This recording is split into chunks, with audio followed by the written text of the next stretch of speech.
Assalamualaikum warahmatullahi wabarakatuh. Allahumma sholli wa sallim ala sayyidina Muhammadin wa ala alihi wa sahbihi ajma'in. Sedangkan keluarga besar Bapak Kaulo, sedangkan kampung Riki, Kang Ketir, Polan, hormati semua hadirin yang hormati. Tadi promosi di Bapak Guru, akhirnya guru saya cukup 33 menit. Jadi keluarga di sini gini kurang. 3 jam. Saya kemarin dengan Ganjar itu Gubernur Jawa Tengah itu malah 7 menit. Karena apa? Tak anggap iman itu kan sudah mulai kecil sampai kok ijek ikut mulang itu terbiut. Jadi kalau singkat itu artinya saya percaya iman sama sudah wah. Kalau ngajinya lama, nanti kalau sama nggak paham, diulang sini orang paham itu. Tapi kalau sedikit, nanti 7 menit sama nggak paham. Yang salah berulang mau 7 menit, nanti nggak paham. Tapi gini ya, kalau tentu punya kenangan banyak terhadap komunitas ya atau kampung sini. Kayak diajarkan para nabi adalah wattaba'tu millata abai Ibrahim wa Ishaq wa Yaqub. Jadi kalau ada satu keluarga, misalnya saya ini putra Nur Salim kelahiran sini, itu harus pakai satu identitas saja. Misalnya saya kenal bapak itu orang yang hafal Quran. Jangan pakai status-status yang lain, nanti jadi repot. Misalnya sampai di bapak Suga, Eling Sugiye, di bapak Marat, Eling Marate, di bapak Kasus, Eling Kasusnya, itu nanti jadi repot. Inginnya Allah semua orang hanya pakai status, semuanya adalah hamba Allah Subhanahu. Karena itu yang status permanen. Sampai soal Allah itu sekalipun presiden itu tidak siapa-siapa, semuanya hambanya Allah Subhanahu. Sehingga ajaran Nabi yang abadi diantaranya adalah saksikan bahwa saya adalah Abdullah wa Rasulullah. Saya ini hamba Allah. Nah, sekarang semua kerusakan di dunia itu dimulai dari merasa tidak sebagai hamba. Seorang dirjen atau menteri ketahanan pangan itu mesti ngira semua kecukupan pangan Indonesia itu karena dia. Kalau dia pernah ngaji mungkin agak baik rasa. Padahal andaikan petani itu tidak mau nanam padi, pinternya kayak apa menteri, tetap kita kurang apa? Makan. Masalahnya ketika petani menanam padi terus biasanya karena nggak punya selera atau karena bodoh. Nah baru hanya bodoh itu mereka tidak ada profesi lain nanam padi. Artinya ada padi banyak itu ya baru hanya orang bodoh. Makanya saya terkenal kiai pembela kaum. Karena kalau pinter terus nggak nanam padi itu nggak ada gunanya. Profesor ketahanan pangan kayak apa rapatnya kalau nggak ada nanam padi mau apa? Menko Polhukam juga gitu, rapat untuk kestabilan tapi masyarakat tidak topo seliro, tersinggung sidik bacokan, tersinggung sidik taruh. Apa gunanya kepintaran para Menko Polhukam kalau perilaku masyarakat gampang konflik? Jadi sebetulnya pengendali Indonesia itu kita semua. Maka tentunya pembantu presiden juga semuanya yang jaga keamanan dengan semua. Kalau nggak mudah konflik ya Indonesia apa? Mungkin bedanya sampai dengan menteri keren sampai mereka digaji sama sudah ada butuh gaji. Jadi ini kelebihan yang kita harus bangga. Makanya saya kalau jadi saya pernah ditawarin jadi PNS kemenang, saya nggak mau. Takut saya biasa nggak butuh gaji menjadi butuh apa? Gaji. Kan karena tidak butuh apa? Nah ini penting saya utarakan supaya agama ini terkonsep secara permanen. Sehingga dalam tradisi ulama agama ini tidak pernah dipasrahkan ke siapa-siapa. Karena yang mengurusi agama ini hanya Allah Subhanahu. Karena dalam satu dialek Umar adalah orang yang sangat sukses dalam memimpin Islam sampai menaklukkan zaman itu sudah sampai ke Eropa Timur sampai Asyidul Aqsa. Sehingga kayak apa kerinduan orang sama Sayyidina Umar radhiyallahu. Singkat cerita mereka tidak kebayang kalau setelah Umar itu ada pemimpin yang sekali berubah. Sehingga Umar dipaksa dengan tanda kutip dipressure supaya bikin pengganti sukses. setiap ibu rumah anaknya jalan-jalan kemana-mana, itu mesti masyarakat bilang gini, yo agak kamu itu bilang ada suksesi supaya pemimpin ini jelas tahapannya. Terus mereka bikin analogi itu kias.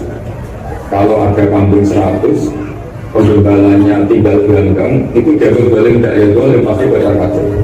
Apalagi ini penggembala manusia. Kalau suatu saat Umar meninggal, itu pasti kabur.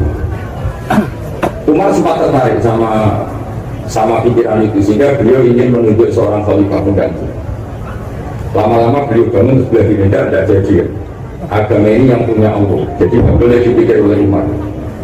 Agama ini pernah ditinggalkan orang yang lebih baik di bangsa saya, yaitu Abu Bakar, tetap jalan. Dan agama ini pernah ditinggalkan oleh Rasulullah SAW, orang terbaik di dunia, dan tetap jalan. Karena yang ngurusi Allah. Makanya sekarang nggak ada wali songo itu. Mungkin zaman wali songo Panjunan tidak seperti ini. Tapi sekarang dipimpin Ustadz TKI, Islamnya lebih maju ketika zaman dipimpin. Bukan karena Ustadz yang didewa di wali songo, memang agama ini diurusi oleh Allah Subhanahu. Ustadz kasus ya agama jalan.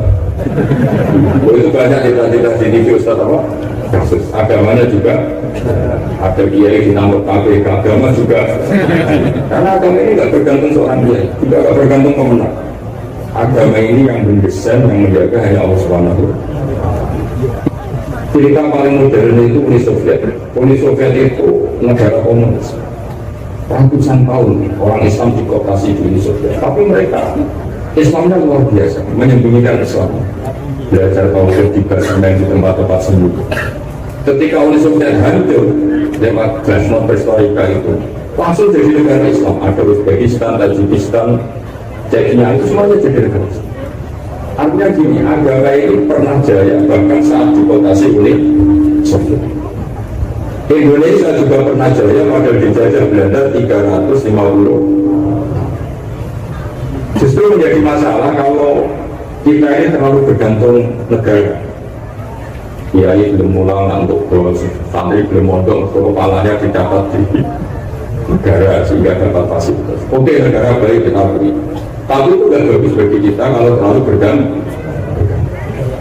Karena biasanya kita berkontribusi kepada agama, sekarang mendapat dari negara untuk ngurus agama. Masalahnya bukan di ngurusnya, ketergantungan ini yang menjadi Islam nanti bahaya ketika ada masalah. Tidak biasa apa imun, tidak biasa dokter. Sehingga pikiran-pikiran para ulama dulu, cara berpikir itu agama ini harus dijaga karena kita yakin Allah yang memberi. Kenapa saya cerita demikian? Karena Islam di Indonesia sekarang itu luar biasa. Katanya malah Islam terbaik di dunia. Kenapa kok terbaik di dunia? Kenapa Islam Indonesia punya gelar terbaik di dunia? Di mana-mana, di Mesir, di Syria, di Irak itu konflik. Dan kalau konflik sampai saling bunuh. Kita tahu urutan dosa besar, satu adalah musyrik, nomor dua adalah orang mukmin saling apa? Indonesia gedeng tangganya mau merasa itu timbul kegiatan. Ya itu Pak. Yang bisa nyantai ya tidak nyantai. Jadi biasa saja. Nanti kalau betul ya kosong-kosong lagi, nanti kita makanya kata bangun, kamu harus bangga jadi orang ini karena kita tidak mengalami dosa terbesar. Setelah syirik itu dosa terbesar adalah saling dan Indonesia itu tokoh-tokohnya luar biasa. Sekarang pertanyaannya, tradisi tokoh-tokoh itu ditanamkan nenek moyang kita apa mengikuti konsep yang dibikin negara? Nenek moyang kita. Sebelum ada menteri pertahanan, menteri yang mengurus sistem keamanan, itu yang menjaga stabilitas kita adalah kearifan kita. Lalu sekarang kearifan kita mau kita bedakan, mau kita berikan. Wah, negara aman kalau menterinya ini, agama benar kalau menterinya ini. Mana pernah kita bergantung sama negara? Meskipun kita menghormati negara, sangat-sangat menghormati. Tapi jangan sampai kelangsungan kita hidup ini bergantung sama orang lain. Kata Rasulullah SAW, "Kullukum ra'in wa kullukum mas'ulun an ra'iyati." Semua kalian adalah pemimpin. Semua pembantu presiden, semua pembantu negara, semua pembantu kelangsungan kestabilan masyarakat Indonesia. Orang yang nggak suka konflik berarti membantu Menteri Pertahanan. Meskipun dulu kamu milih 01, dapatnya 02. Itu bawaannya Indonesia. Milih 1, dapat 2. Betul, saya itu punya doanya Bahmun. Sebelum wafat beliau itu nyatet doa. Itu diantara doanya itu Allahumma alqi bainahuma ulfatan wa mawaddah. Ya Allah, jadikan dua tokoh ini yaitu Jokowi dan Prabowo, ulfatan, saling asih dan saling mencintai. Dulu ketika masih panas itu saya baca doa itu ini benar gak? Saya sebelum dari haji itu masih ketemu Jumat. Beliau cerita kalau mau ketemu Megawati dan ketemu Bu Mega di Sabtu. Ahad beliau terbang ke Mekah. Selasanya wafat. Selasa beberapa banyak hari Selasa. Itu di antara doa yang dikirimkan sama anak dalam itu. Doa itu yang baca juga agak-agak ini yang benar aja doa itu. Terus uniknya untuk mihak jika fakir mengusung dari Allah. Jangan lihatlah saya, kata kamu di doa itu, lihatlah saya yang berdoa. Barang kemarin setelah pelantikan menteri ternyata seperti itu, tak tambah kagum bahwa kita punya guru seorang wali, jadi doain sesuatu yang mukhal saja kesampaian. Doain yang mukhal saja sampai tag itu sekarang masih saya simpan, tulisan tangannya itu dulu diberikan anak dalam. Kalau saya itu terima wasiat jadi pengurus, jadi beberapa kali saya ditawarin jadi pengurus BPN itu saya nggak mau, sampai berkali-kali nggak mau. Hanya BPN itu udah kurang akal pakai tangannya bangun supaya ada masa saya. Karena saya memang dari dulu nggak punya rencana jadi orang serius biasa, jaga dengan semuanya. Mau ngopi santai, mau mau ke ibu yang pantas karena ada kiai itu, jadi enak lah. Jadi kiai itu kan tidak enak. Aramangan dolesu tapi nak keliru di salah orang. Sama anak salah dimaklumi. Jadi terus jadi kiai ruginya gini, misalnya saya orang alim ulama, ada pengumuman, Bapak masuk surga. Nanti pengumuman kedua itu mengecewakan dan para pengumuman jadi rugi.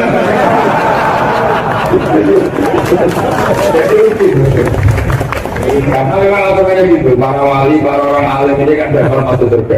Tapi pengumuman kedua itu dan para, jadi itu nggak ada syaratnya para pengumuman. Siapa saja bisa. Makanya terus banyak orang dalam pintas, nggak mau alim sendiri, penggemar juga aja. Itu sebenarnya oportunis, itu orang nakalan lah gitu. Terus akhirnya saya dikembali beliau, kata beliau menyuruh saya supaya mau jadi di antara jajaran Syria. Yang unik dari wasiat beliau itu bukan masalah Syria. Kata beliau, Indonesia itu harus kamu jaga, bila perlu nanti di lembaga dakwah yang begitu libatkan orang macam-macam dari partai macam-macam, termasuk partai politik. Ketika tanya kenapa ya, sing iso jaga Indonesia itu nasionalis dan religius, dan yang menjaga ini penting kan. Waktu sampai Indonesia itu didosa Argentina. Caranya dia aku dukung Megawati dan mewakili kaum religius dan oleh Argentina penuh ke Mesir Syria. Kamu mesti benci sama orang. Coba bayangkan kali itu anak kamu. Mesti bingung ya wong sing diboten konangan.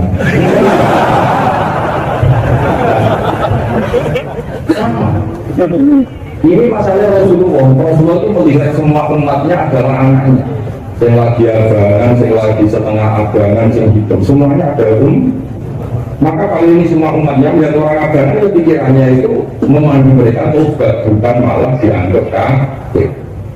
Makanya kita menolak paham takfiri, paham yang gampang mengkafirkan orang.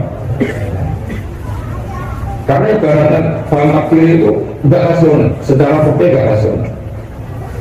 Allah yang Tuhan saja, yang punya semuanya, itu jelas mendikan punya ibadah lagi nasrofu ala anjim lataknatu mirahmatillah. Terus hanya ayat wa anibu ila rabbikum. Orang-orang yang sudah melampaui batas oleh Allah dipanggil, ayo kembali ke saya kembali. Kemudian orang-orang kafir ini, orang-orang ekstremis ini, hamba Allah yang sedang maksiat dianggap tidak Islam ataukah keluar dari area kemungkinan. Wong yang Allah Tuhan saja yang di luar disuruh masuk. Ini yang sudah masuk malah disuruh keluar. Coba Nabi juga jadi Nabi itu untuk mengislamkan orang kafir apa untuk mengkafirkan orang Islam? Ya Nabi itu untuk mengislamkan orang kafir apa mengkafirkan orang Islam? Makanya kalau orang ekstrim sini kafirkan orang itu satu mesti berdoa. Dua tidak tahu ngaji. Tiga terlalu semangat tapi khazanah ilmunya itu kafir. Karena tadi kebencian kita ini pasti ada unsur dengan tanda kutip mas. Ya tadi kamu benci sama cowok itu, menguasaan cepat sepeda motor juga. Barang mau bisa itu gue mau ngali banget seneng gue. Kira-kira masih bisa ini. Itu atau gini, kamu benci sama orang yang mulai janji. Zahid tidak janji sama kamu mesti malah tujuan udah ini. Coba Zahid itu orang yang mengutangi kamu. Berani nggak menumpang-numpang Zaid meskipun melayani. Zaid itu orang yang memberi utangan kamu 10 juta terus janjian melayani janji, bisa nggak kamu denda Zaid? Jadi tapi harus sombong. Artinya ketika kamu melayani janji marah pun sih gini, sudah melayani janji pos tidak berjasa. Jadi yang kita dapat kearifan dari Nabi Ibrahim, saat kita enak saja usul orang maksiat dibunuh dimatikan oleh Allah, itu plus mereka kebetulan ada anak. Coba andaikan zaman di alam Ibrahim tahu yang nakal itu anaknya, apa kira-kira usul demikian? Nah, makanya ini jaga kearifan kita, bahwa bayangkan orang lain itu baik. Makanya kearifan dari bapak saya, bapak itu semuanya rancangan orang macam-macam, langsung bulat gitu. Terus saya tanya, kenapa Pak? Sebelum jadi ngomong dia sopong karena itu kearifan. Sebelum jadi ngomong itu tanya bapak bilang begitu ya Pak? Ya itu bengkel, larang belum dari barang rusak yang saya jadi. Makanya saya ini terus senang masuk sejenis kiai yang nggak tegas. Tapi karena kearifan, kiai yang terlalu tegas itu biasanya dapati asik. Ya tadi, bayangkan itu anak-anak yang ngaji malah diboyong. Kalau itu anakmu, Pak Yai berikut didagani malah jalan-jalan. Jadi ini pelajaran bagi kita. Jadi coba khazanah jangan sampai hilang. Dan memang ada banyak riwayat tentang Nabi Ibrahim menyembelih Ismail. Sebagian kita meriwayatkan bahwa Ibrahim itu saking senangnya sama Allah. Ditanya Ibrahim, andaikan kamu punya sapi sekian, kamu korbankan untuk saya enggak? Iya ya Allah, untuk takor ilaika. Kurban maknanya satu prosesi ibadah untuk mendekatkan diri kepada mana ada ilmu sapi untuk nak jenengan nyuwun anak kula mau tak kurban. Terus dites penan disuruh nyembelih apa? Tapi saya lebih cocok sama riwayat yang diterangkan di salah kitab hikam. Jadi beliau mengalami kasab, diangkat kasab itu satu kemampuan untuk melihat alam gaib. Kemudian dipertontonkan Allah alam malakut. Terus Ibrahim main usul supaya orang-orang itu dihati. Suatu saat yang tadi diingatkan Allah, coba anak kamu sembelih. Gimana ya Allah, itu sama Allah hati berat saya. Kata Allah, ketika kamu usul langsung tak turuti kok saya usul kamu pikir-pikir. Tapi ini anak saya, dan makanya saya bunuh itu hamba siapa juga hamba saya. Nah semenjak itu Ibrahim jadi halim.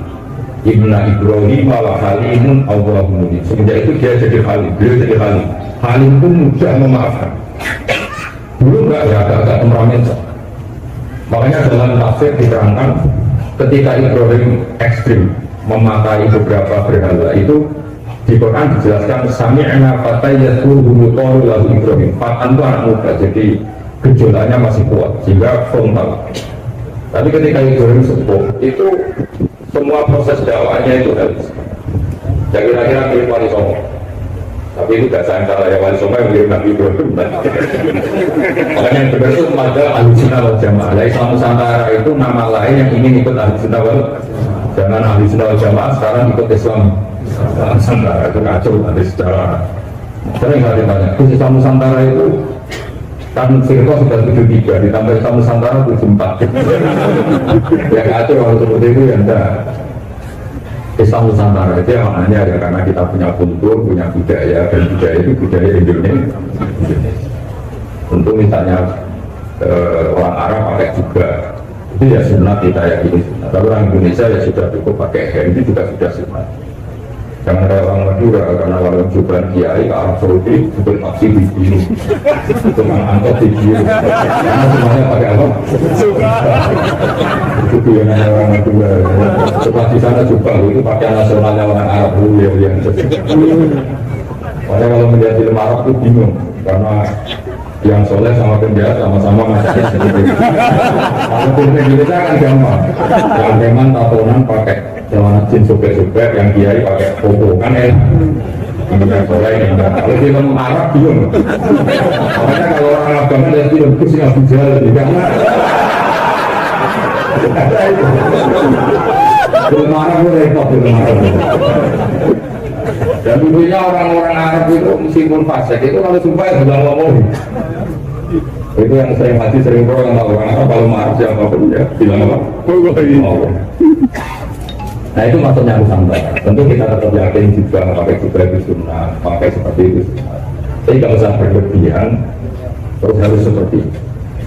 Karena kewajiban kita yang penting adalah satu aurat menutupi, meskipun dengan cara negara masing. Dan negara masing-masing ini kemudian oleh kiai kadang diistilahkan agama Islam Nusantara. Karena dia kan ulama-ulama Turki ya pakai turki, pakai baju yang ulama Persia ya pakai baju khas Rusia. Ya semuanya pakai pasir masing-masing dan itu nggak masalah. Karena kata Allah bahwa arsalna min rasulin illa bi lisani apa? Semua rasul itu punya tradisi sesuai tradisi kaumnya masing-masing. Tentu tradisi yang positif. Jadi tidak perlu diperdebatkan. Tapi tetap saya ingin berkeyakinan bahwa pakai jubah biar sunat, pakai hem biar sunat, pakai pakaian ala Indonesia yang santun itu juga apa? Karena satu itu satu tradisi. Nah, bayangkan kalau tradisi itu terjadi di perdamaian kayak tadi Toko Sudiro. Sebelum ada Menteri Pertahanan, sebelum ada Menko Polhukam, sebelum ada polisi, orang Indonesia itu misalnya dulu di sini ada Bandar sama ada orang-orang sepuh. Itu saya akan ngomong itu karena rebutan warisan di sini, Sultan Seng sepuh. Jadi tanpa ada polisi ini sudah ada kearifan yang bisa mengendalikan orang dari rebutan warisan, tidak ngomong. Sekarang enggak, untuk dulu konflik yang pengadilan. Banyak enggak orang konflik data warisan sampai ke pengadilan. Kan? Artinya apa? Ketika ada lembaga peradilan justru kita kehilangan kearifan. Makanya ngaji di sini saya mau minta sekali tradisi-tradisi kearifan kita hidupkan. Ini yang terakhir saya cerita sujud. Terus orang terlatih tanggung jawab sendiri. Rasulullah itu betul bisa nyafaati, itu semua ulama ijma Rasulullah bisa menyafaati. Tapi ketika anak dalam, kalau mungkin bahasa sekarang itu pembantu, anak dalam kalau dalam bahasa pesantren itu ditanya, engkau mau nikah, engkau mau goyang, kamu minta saya apa? Ya Rasulullah saya kasih waktu 3 hari untuk menentukan saya minta apa. Setelah 3 hari anak itu ketemu Rasulullah, as'alu kamu rofaqata kabil jannah, saya minta supaya jadi teman di surga. Nabi tanyanya unik, kamu diwarai orang apa karena kamu sendiri? Jadi kalau kamu merdekakan itu bikin orang curiga. Kamu pintar sendiri apa diwarai? Enggak ya Rasulullah. Setelah saya angan semua dunia ini saya hilang, bakal bilang kemewahan dunia, kenikmatan dunia pasti hilang. Yang nggak hilang adalah kenikmatan di akhir. Maka saya minta satu saja, as'alu kamu rofaqata kabil jannah, saya minta menjadi temanku di surga. Apa jawabannya? Itu saja tidak ada ya Rasulullah. Jawabnya Nabi tulis, fa'inni ala nafsika kita serotis sujud. Saya masih ingat aja, fa'inni ala nafsika kita serotis sujud. Saya minta tolong, bantulah saya, kamu harus memperbanyak sujud. Jadi makanya semua kiai, semua habaib, semua orang alim, siapapun yang ingin mendapat syafaat Rasulullah SAW, tentu orang modalnya. Mungkin yang kaya, yang sedekah, yang miskin sabar, yang pokoknya ada amal, nggak boleh gratisan. Nunggunya kalau gratis untuk apa? Jadi nanti jelas menjawab fa'inni ala nafsika bika 100, maka bantulah saya, kamu sendiri harus memperbanyak. Kemudian ahli fikih itu mengkaji sujud itu apa? Menurut cara yang disepakati ulama yang mesti benarnya adalah melibatkan 7 anggota. Al-jabha diletakkan, al-yaden 2 tangan berarti berapa? 3, al-rubaten 5, al-qadamen sujud. Makanya ini yang disepakati ulama. Tapi banyak juga ulama yang mengesahkan sujud cukup pakai jaga. Jadi kalau ada orang bisa sujud kok agak nongkrong, yang penting baru itu ngemplek, itu ada juga ulama yang bilang yang penting jangan dilakukan imam musola, nanti dianggap ya maksud imam musola sujudnya seperti itu. Jadi prosedurnya seperti itu. Jadi tetap Nabi itu inginnya umat ini memberi kontribusi. Jadi Nabi tidak langsung bilang iya saya syafaat tidak, tapi Nabi menjadikan Pak ini ala nafsika dikasih sujud, maka bantulah saya dengan memperbanyak sujud. Ya, Assalamualaikum warahmatullahi wabarakatuh.